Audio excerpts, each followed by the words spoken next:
Bismillahirrahmanirrahim. Assalamualaikum warahmatullahi wabarakatuh. Innal hamdalillah nahmaduhu wa nastaghfiruhu wa na'udzu billahi min shururi anfusina wa min sayyiati a'malina may yahdihillahu fala mudhillalah wa may yudhlil fala hadiyalah. Asyhadu an la ilaha illallah wa asyhadu anna Muhammadar Rasulullah la nabiyya ba'da. Rabbi shrah li sadri wa yassir li amri wahlul 'uqdatam min lisani yafqahu qawli. Puji syukur kehadirat Allah Subhanahu wa taala di mana pada kesempatan kali ini kita bisa berkumpul di sini dalam keadaan sehat walafiat, tak kurang suatu apapun. Yang kedua, salawat serta salam kita haturkan kepada junjungan kita Nabi Agung Muhammad Sallallahu Alaihi Wasallam yang telah membawa kita dari zaman jahiliyah menuju terang benderang, dan tentunya pastilah kita menantikan syafaat beliau di yaumul akhir kelak. Amin. Di kesempatan pada siang hari ini kita akan membahas mengenai amalan apa sih yang dicintai, yang disukai oleh Allah Subhanahu wa taala. Pertanyaan ini pasti teman-teman akan menjawab amalan yang paling dicintai oleh Allah Subhanahu wa taala yaitu membaca Al-Qur'an. Amalan yaitu berthalabul ilmi, berbakti kepada kedua orang tua, kemudian berjihad di jalan Allah, sedekah dan lain sebagainya. Padahal dalam hadis riwayat Bukhari Muslim 163 yang artinya amalan yang paling dicintai oleh Allah Subhanahu wa taala adalah amalan yang rutin dilakukan meskipun sedikit. Bunyi hadisnya demikian. Ahabbul a'mali ilallahi atwamuha in qala. Yang artinya tadi. Jadi, amalan yang paling dicintai oleh Allah Subhanahu wa taala ialah amalan yang dilakukan secara terus-menerus walaupun amalan itu sedikit. Misalkan contohnya biasanya kita mengaji satu hari katakanlah 5 lembar.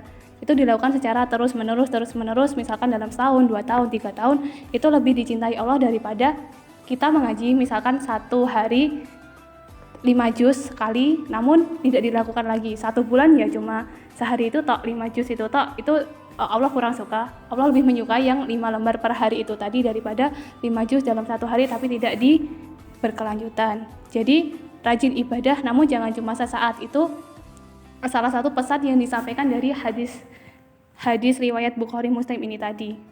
Perlu diketahui teman-teman bahwa tanda diterimanya amal seseorang itu apabila amalan tersebut membuat amalan berikutnya. Jadi ada kebaikan satu ini tuh membawa ke kebaikan selanjutnya. Kemudian tanda dari keburukan itu juga apabila keburukan ini tuh mendatangkan ke keburukan selanjutnya.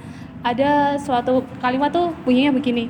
Di antara balasan kebaikan adalah kebaikan selanjutnya, dan di antara balasan kejelekan adalah kejelekan selanjutnya. Nah, ini membuktikan bahwa kalau amalan kita tuh baik, pasti Allah tuh mempermudah kita untuk melakukan amalan berikutnya. Kemudian pertanyaan selanjutnya muncul pasti, apa sih hikmah dianjurkannya kita untuk melakukan amalan ini tuh berkesinambungan, atau dalam bahasa kita tuh kalau kontinuitas itu berkesinambungan atau ajek ya, bahasanya ajek. Nah, hikmahnya yang pertama itu membuat amalan itu langgeng. Langgeng itu apa? Langgeng itu akan terus-menerus ada. Imam An-Nawawi rahimahullah mengatakan bahwa amalan yang sedikit namun rutin dilakukan itu lebih baik daripada amalan yang banyak namun cuma sekali dilakukan. Amalan yang tadi yang ajek itu tadi akan melanggengkan amalan ketaatan yang lain, melanggengkan zikir kita, mendekatkan kita kepada Allah, menjaga niat kita dan keikhlasan kita dalam beramal. Juga membuat amalan tersebut itu diterima oleh Allah Subhanahu wa taala. Selain itu, amalan yang ajak itu tadi membawa kita mendapatkan pahala yang besar dan berlipat ganda dari Allah Subhanahu wa taala. Selanjutnya, hikmah selanjutnya ketika kita membawa amalan ini tuh ajak apa? Amalan yang kita lakukan secara ajak ini mendapatkan pahala walaupun kita tidak melakukannya. Beda dengan amalan yang sekali tapi besar. Contohnya apa ya? Contohnya kita melakukan tadi yang di awal ngaji tadi ya. Itu kalau cuma dilakukan sehari sama yang tidak. Misalkan dalam suatu waktu kita sakit, kita tidak bisa membaca Al-Qur'an padahal biasanya kita membaca Al-Qur'an. Di sini kemurahannya Allah tuh di sini. Allah masih ngasih pahala ke kita walaupun kita enggak ngaji. Faedahnya dalam Nabi juga mengatakan bahwa jika seorang sakit atau safar, maka dia akan dicatat melakukan amalan sebagaimana amalan rutin yang dia lakukan ketika mukim dan sehat. Jadi salah satu enaknya tuh istiqomah tuh kayak gini.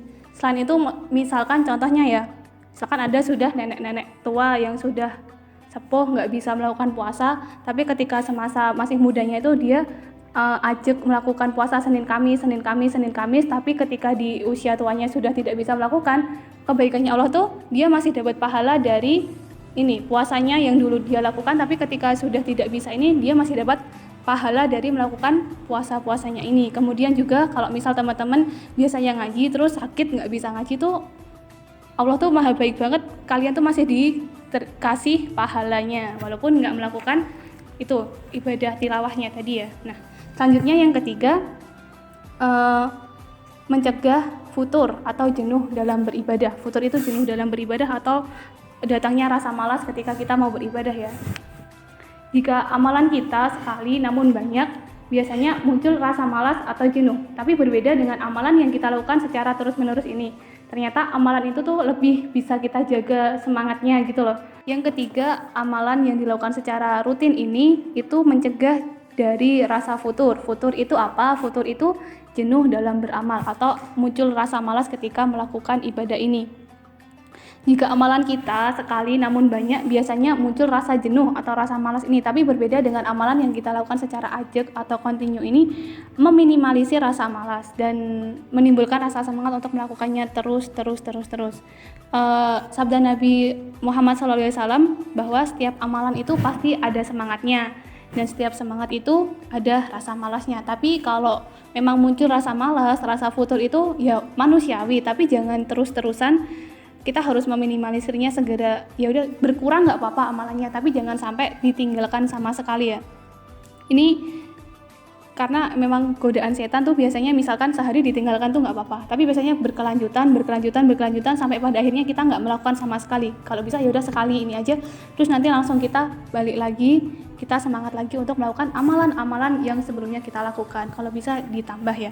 Nah, teman-teman di sini perlu kita ketahui, pastikan teman-teman itu punya satu amalan yang bisa jadi kalian banggakan di hadapan Allah Subhanahu wa taala. Misalkan aku punya amalan apa, misalkan baca Quran tiap hari, misalkan Ayu punya amalan puasa Senin Kamis, Opi punya amalan apa, misal sedekah tiap hari atau apa, itu pastikan punya amalan itu untuk apa? Ya untuk itu tadi. Karena kan faedahnya banyak banget ya. Eman-eman kalau teman-teman nggak punya amalan itu.